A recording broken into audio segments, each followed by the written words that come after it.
All right, let's go to the president.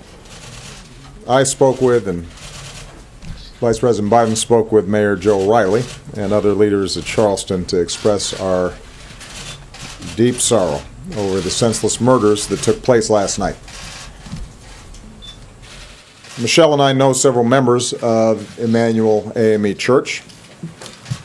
We knew their pastor, Reverend Clementa Pickney, who, along with 8 others, gathered in prayer and fellowship and was murdered last night. And to say our thoughts and prayers are with them and their families and their community doesn't say enough to convey the heartache and the sadness and the anger that we feel. Any death of this sort is a tragedy. Any shooting involving multiple victims is a tragedy. There is something particularly heartbreaking about a death happening in a place in which we seek solace and we seek peace, in a place of worship. Mother Emanuel is, in fact, more than a church. This is a place of worship that was founded by African Americans seeking liberty. This is a church that was burned to the ground because its worshipers worked to end slavery. When there were laws banning all black church gatherings, they conducted services in secret. When there was a nonviolent movement to bring our country closer in line with our highest ideals, some of our brightest leaders spoke and led marches from this church's steps. This is a sacred place in the history of Charleston and in the history of America. The FBI is now on the scene with local police, and more of the Bureau's best are on the way to join them. The Attorney General has announced plans for the FBI to open a hate crime investigation. We understand that the suspect is in custody, and I'll let the best of law enforcement do its work to make sure that justice is served. Until the investigation is complete, I'm necessarily constrained in terms of talking about the details of the case. But I don't need to be constrained about the emotions that tragedies like this raise. I've had to make statements like this too many times. Communities like this have had to endure tragedies like this too many times.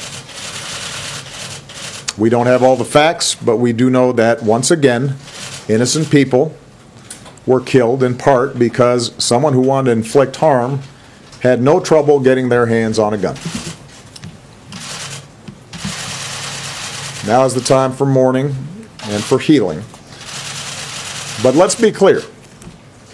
At some point, we as a country will have to reckon with the fact that this type of mass violence does not happen in other advanced countries.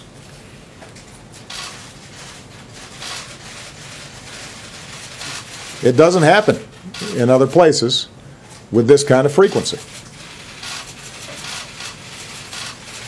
And it is in our power to do something about it.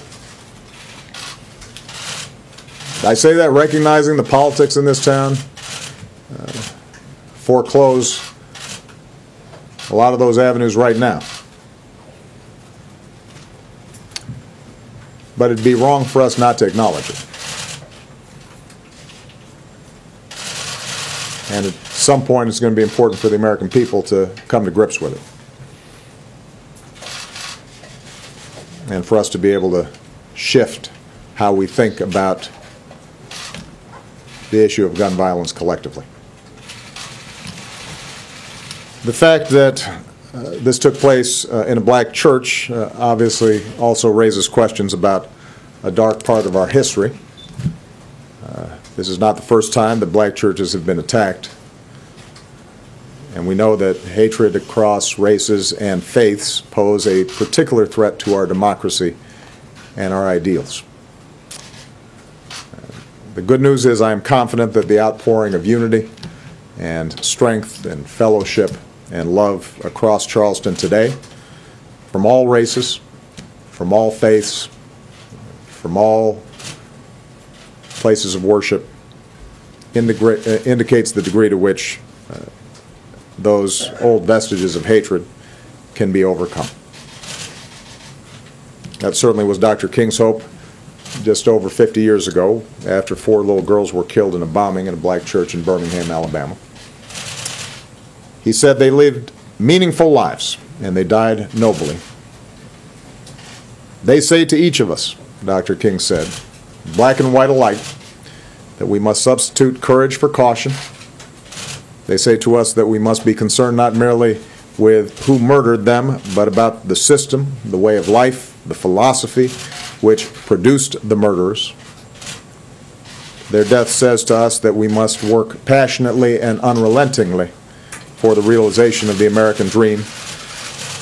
And if one will hold on, he will discover that God walks with him and that God is able to lift you from the fatigue of despair to the buoyancy of hope and transform dark and desolate valleys into sunlit paths of inner peace.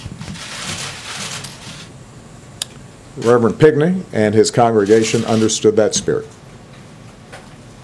Their Christian faith compelled them to reach out not just to members of their congregation or to members of their own communities, but to all in need.